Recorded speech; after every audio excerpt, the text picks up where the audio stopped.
All right, thank you, Nat. With the Olympic Games right around the corner, we find ourselves craving for the special flavors the Korean cuisine has to offer. Ricardo bringing us to the heart of Seoul with a recipe from the main feature of the latest issue of the Ricardo magazine. Thank you so much for coming in here. Thanks for me having you. Thanks for me. In my kitchen. Yeah. Your kitchen. It's our kitchen today, Ricardo. Yeah.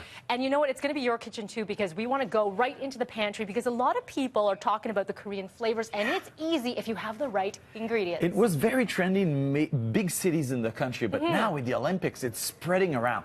I'd say that the first thing we should know is what to have in our pantry. Absolutely. I mean, we have already a lot of stuff like a mirin of rice vinegar, soy sauce, sesame oil, toasted or not.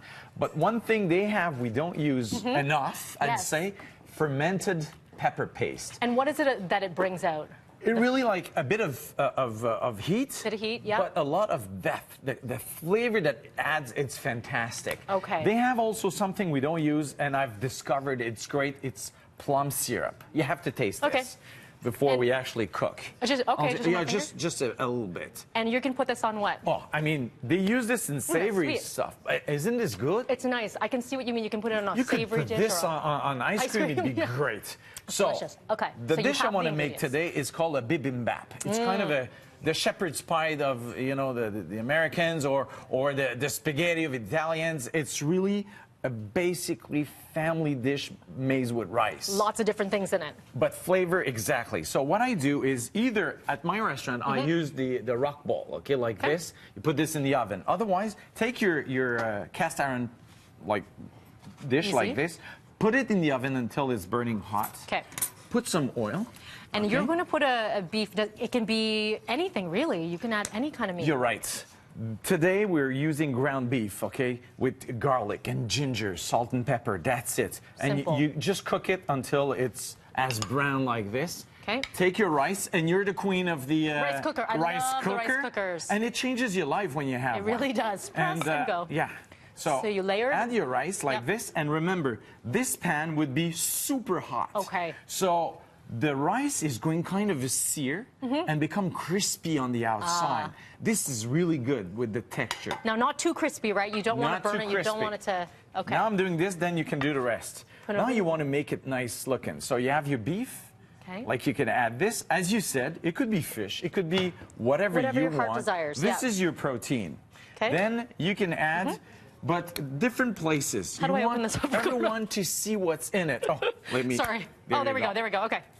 Spinach. I mean, in the same skillet. I do everything in the same skillet. First thing you do, you spinach. A bit of oil, some sesame seed. Yeah, that's all good. And you sprinkle it with sesame seed? Exactly. Okay. Then in the same skillet, you would put this in a bowl. You take your zucchini, and you do exactly this. Same. A big batch of zucchini next to it. Very nice. So you want to mix up some colors too, right? Exactly. Textures, colors, very important. And then you can add some kimchi. Kimchi. And that's the thing.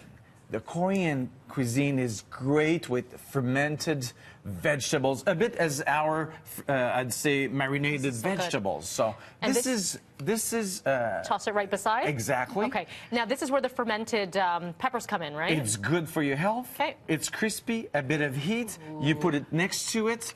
Mushroom, fermented mushroom. But all of this, remember, you can buy most of the ingredients, I'd say the vast majority, in any grocery in the country. And that's very important. We want the flavor, we want to go wild with the Korean food, but at the same time, we have to be able to do it. And the last thing, but not least... Bean sprout? Bean sprouts that I have marinated myself. How? Super easy. You will blanch these for a minute or two in water. This is what you will obtain. And that's it. And you mix it with a couple of ingredients. Look how good it is. Look at what we did. And then put some egg on top. And they always add an egg on top like this. Ricardo, this looks delicious. Okay. We don't have time to get to your marinade, but I want to explain. All of this is in your magazine here, the website. It's all in the magazine. And believe me, you have to try this because it's easy. Well, then it's super quick. And yeah. And it's going to be delicious. Okay. We're taking a break here, Ricardo. Thank you so much, as always. Thank you. I'm going to eat. We'll be back. It's good. Now we're ready for Olympics.